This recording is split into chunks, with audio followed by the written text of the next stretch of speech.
sesión de hoxe damos benvida a esta prestixiada tribuna do pensamento libre por Grupo Ateneo, o editor e profesor Manuel Vergado, que aceptou generosamente vir impartir unha conferencia sobre o clarísimo tema de a leitura en tempos de crise. Manuel Vergado vai para a Inter, que está vinculado coa edición Xerais de Galicia, onde xa cumpriu década e media como subdirector xeral.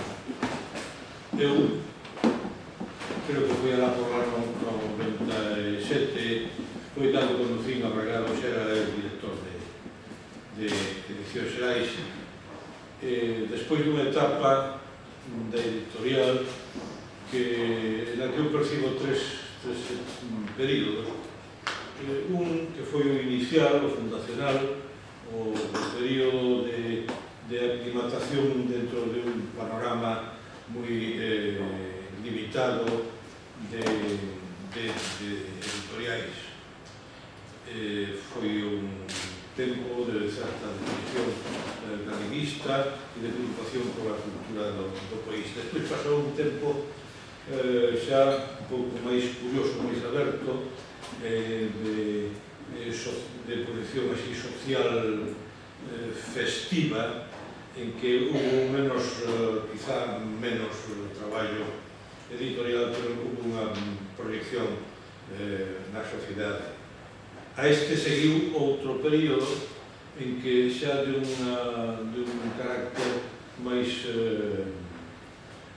puramente comercial, pero que non tuvo unha proyección social especial, nin tampouco unha riqueza de títulos abundante.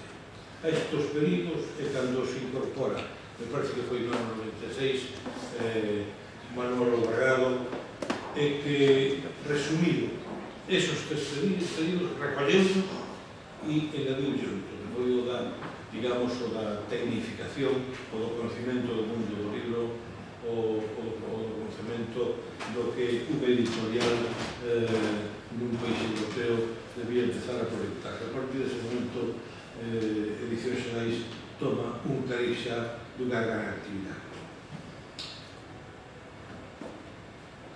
Manuel Vergado está considerado como un versado experto no sector do libro e no mundo da comunicación cultural, desde a magnífica atalaya que lle proporciona o seu exercicio profesional e a súa actividade académica. Cualificárono como avezado coñecedor e analista sagaz dos procesos evolutivos de edición, esa materia esencial na que se conteñen os saberes da humanidade e do percorrer da historia. Da súa biografía, subliñaremos que é licenciado en Ciencias da Educación pola Universidade de Compostela e profesor en excedencia desde o ano 90 de Educación Infantil e Primaria, no mestrado en edición 2009-2010 das Universidades de Vigo e de Compostela. Membro pro lingua de Nova Escola Galega, da Amnistía Internacional, e presidente da Asociación Galega de Editores. Mantén unha intensa colaboración mediática, tanto na prensa tradicional, no Faro de Vigo, na sección semanal no programa Campo de Granada, sobre a actualidade sociocultural viguesa, por a que foi premiado co Premio Gómez Román, e asina, ademais, outra sección que é en complemento de la Mensana e Corporesano, que é un campo de Fragoso de comentarios deportivos. Colabora desde hai 10 anos na Radio Galega, no espazo de informativo a crónica, e na rede ten aberto blogs brétemas, chamase Brétemas pro Galicia.org, de temas editoriales, literarios, políticos, de actualidade, sobre todo en relación coa nova literacidade electrónica e ao correr do libro. Estende a súa presencia digital, porque é un hombre dunha gran actividade no escribir, nos seus espacios de Facebook e Twitter, e por isto recibiu un premio da Asociación de Escritores en Lingua Galega deste ano, precisamente.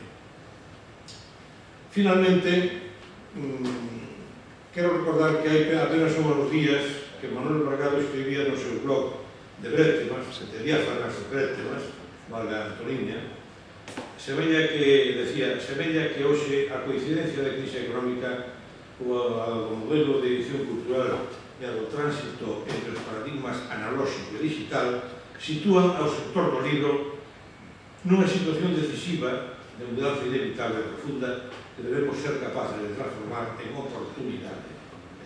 Unha crise e unha mudanza que se produce a nivel mundial, máis que en pequenos países como o noso, se presentan como un desafío histórico.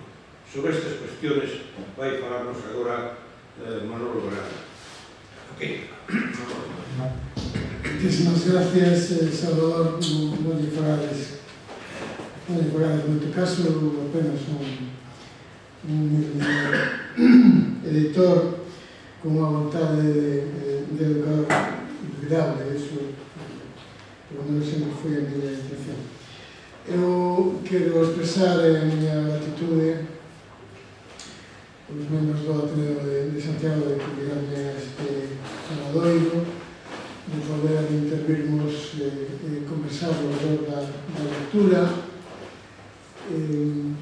das ideas que eu manexo adoito alrededor da lectura e tamén, lógicamente, todo o que está ao seu alrededor, pelo que, indudablemente, a miña calidade de editor é a que aquí nos convoca e nos estou a partir de agora a vosa disposición para que podamos abordar calquera cuestión relacionada con este tema. Dicía antes, Salvador, que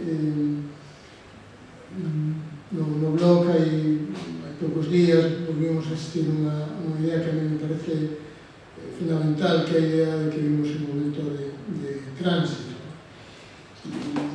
Eu creo que vivimos un momento de tránsito non só no mundo da edición, eu creo que vivimos mesmo a propia sociedade un momento de tránsito profundo, a crise económica creo que é unha crise tamén do noso modelo social, é unha crise tamén e especialmente do noso modelo de comunicación.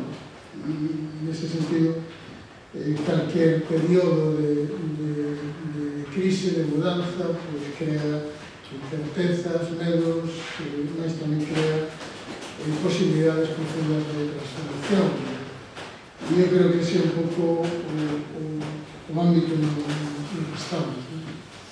Eu na miña intervención, é dicir que sempre utilizo hipertextos que son textos con enlaces, porque entendo que son as posibilidades de citacións que temos no momento actual.